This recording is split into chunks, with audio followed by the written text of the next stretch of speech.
gaming. And all of a sudden I started looking and said, okay, we're going to develop an internet gaming committee and we're going to get really smart. Well, that committee's been together for about 6 years and we've still been unable to make a decision, including a meeting yesterday and one tomorrow at 6 o'clock. Obviously, there certainly is a business model on a long-term basis that makes sense. I don't have any regrets as I look at all the different companies or potential partners that we could have entered into a relationship.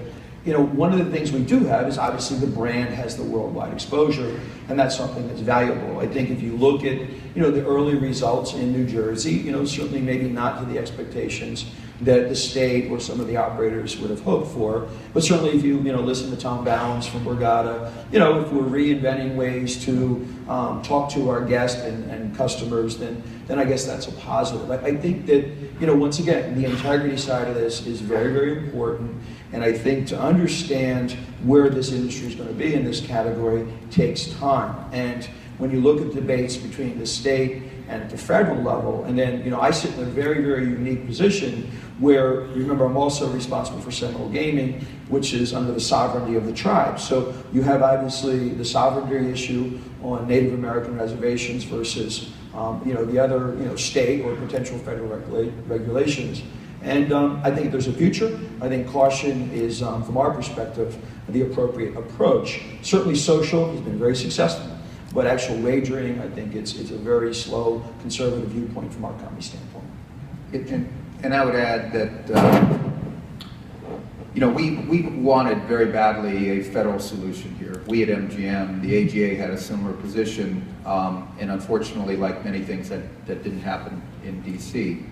So we are where we are today, but a federal solution would have been preferable for all the regulatory compliance reasons, crime prevention. Now, so where are we now? We believe in internet gaming. I'm not intimidated by it as a bricks and mortar operator because I believe that we create those personalized experiences that we talked about before. I do think it's a business opportunity for MGM. And I think we're all kidding ourselves if we think by banning it, it's going to go away.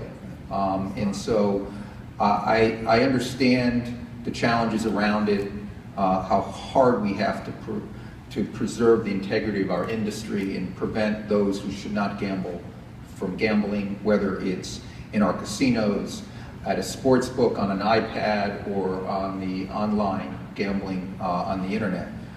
We have to preserve that. But that said, who better to do that than the gaming industry, the ones that have billions of dollars invested, the ones that employ tens of thousands of people.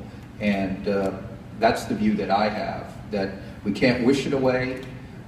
We can help, you know, preserve the integrity of our industry, because let's face it, if somebody has a bad experience gambling illegally here in the United States, we're all tarnished by that.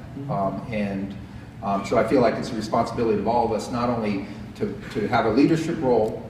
I also believe there is a commercial opportunity if done correctly, and we can't wish it away. Very good. Well,